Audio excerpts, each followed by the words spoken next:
जय गुरु जी। शुक्राना गुरु जी। सारी संगत को जय गुरु जी। ओम नमः शिवाय। शिव जी सदा सहाय।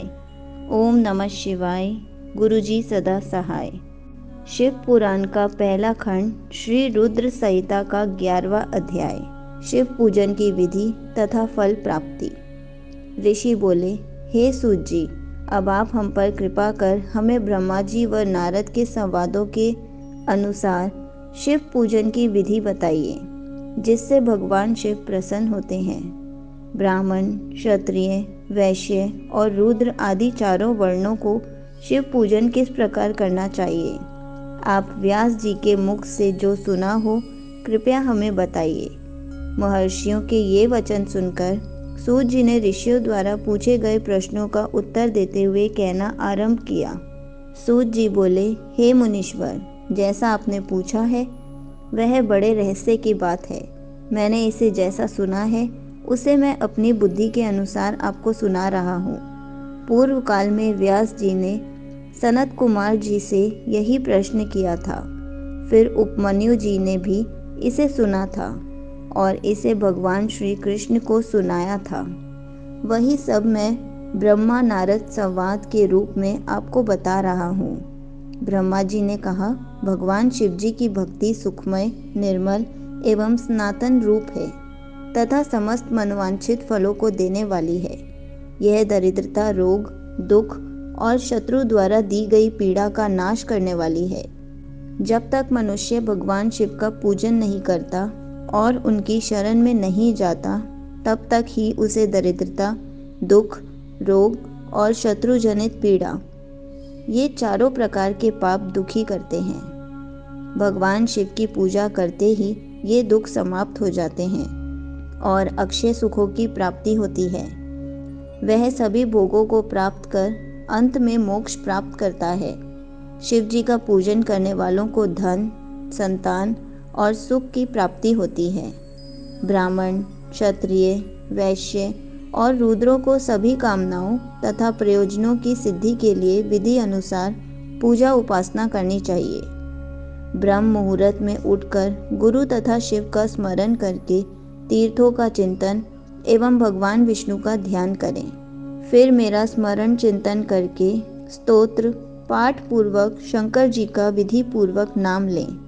तत्पश्चात उठकर शौच क्रिया करने के लिए दक्षिण दिशा में जाएं तथा मल मूत्र त्याग करें। ब्राह्मण गूदा की शुद्धि के लिए उसमें 5 बार शुद्ध मिट्टी का लेप करें और धोएं। क्षत्रिय 4 बार, वैश्य 3 बार और शूद्र 2 बार, यही क्रम करें। तत्पश्चात बाएं हाथ में 10 बार और दोनों हाथों में 7 बार मिट्टी लगाकर धोएं। प्रत्येक पैर में 3-3 बार मिट्टी लगाएं। स्त्रियों को भी इसी प्रकार क्रम करते हुए शुद्ध मिट्टी से हाथ पैर धोने चाहिए।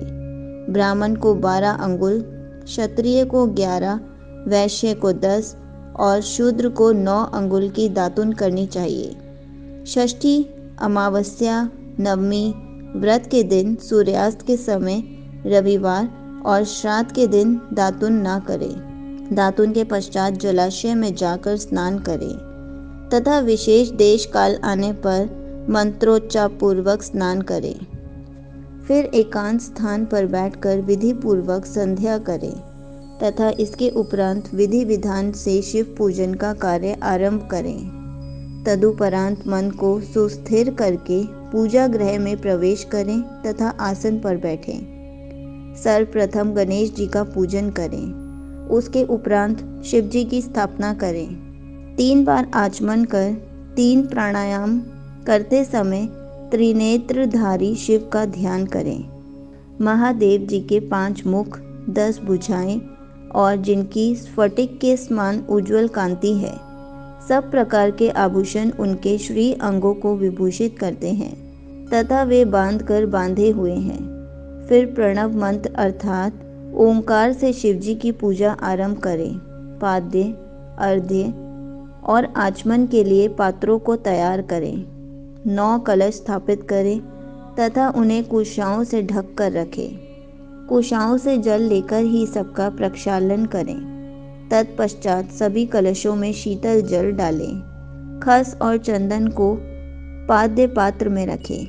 चमेली के फूल, शीतल चीनी, कपूर, बड़ की जड़ तथा तमाल का चूर्ण बना लें और आचमनीय के पात्र में डालें।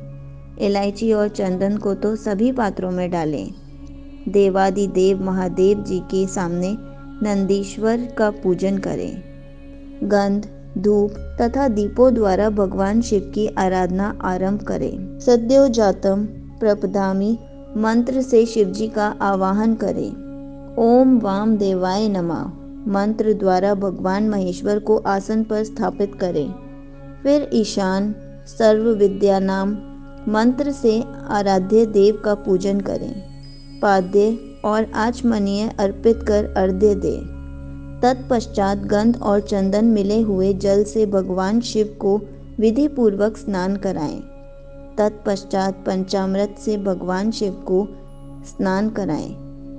पंचामृत के 5 तत्वों दूध, दही, शहद, गन्ने का रस तथा घी से नहलाकर महादेव जी के प्रणव मंत्र को बोलते हुए उनका अभिषेक करें। जल पात्रों में शुद्ध व शीतल जल लें।